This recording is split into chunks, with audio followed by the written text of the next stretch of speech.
Now faith is being sure of what we hope for and certain of what we do not see. This is what the ancients were commended for. By faith we understand that the universe was formed at God's command, so that what is seen was not made out of what was visible. By faith Abel brought God a better offering than Cain did. By faith he was commended as righteous when God spoke well of his offerings. And by faith Abel still speaks, even though he is dead. By faith Enoch was taken from this life, so that he did not experience death. He could not be found, because God had taken him away. For before he was taken, he was commended as one who pleased God. And without faith it is impossible to please God, because anyone who comes to him must believe that he exists and that he rewards those who earnestly seek him.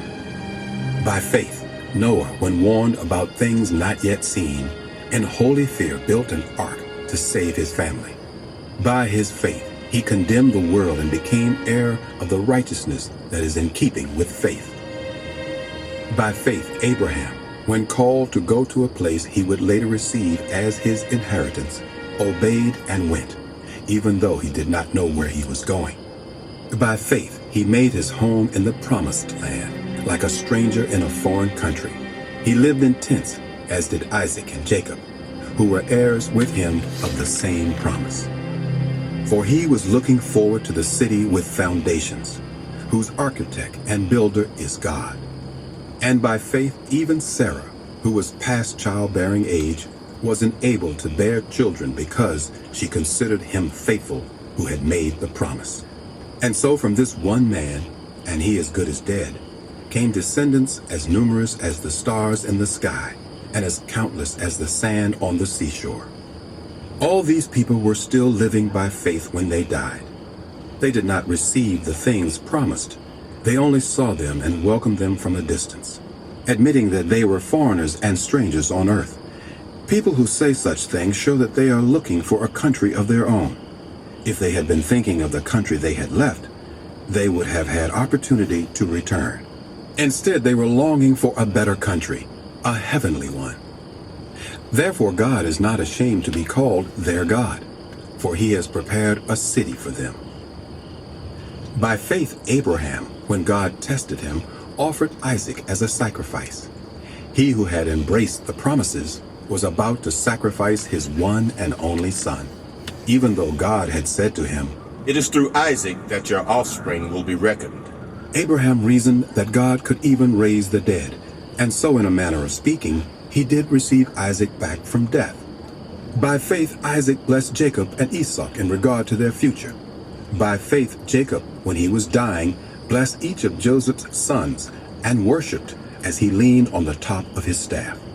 By faith, Joseph, when his end was near, spoke about the exodus of the Israelites from Egypt and gave instructions concerning the burial of his bones. By faith, Moses' parents hid him for 3 months after he was born, because they saw he was no ordinary child, and they were not afraid of the king's edict.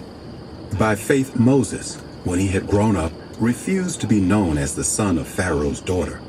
He chose to be mistreated along with the people of God rather than to enjoy the fleeting pleasures of sin. He regarded disgrace for the sake of Christ as of greater value than the treasures of Egypt, because he was looking ahead to his reward. By faith, he left Egypt, not fearing the king's anger. He persevered because he saw him who is invisible.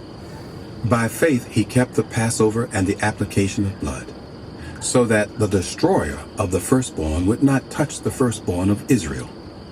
By faith, the people passed through the Red Sea as on dry land, but when the Egyptians tried to do so, they were drowned.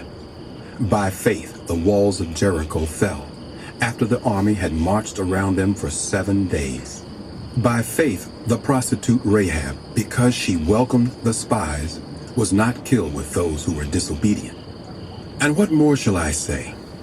I do not have time to tell about Gideon, Barak, Samson, Jephthah, about David and Samuel and the prophets, who through faith conquered kingdoms, administered justice, and gained what was promised, who shut the mouths of lions, quenched the fury of the flames, and escaped the edge of the sword, whose weakness was turned to strength, and who became powerful in battle and routed foreign armies.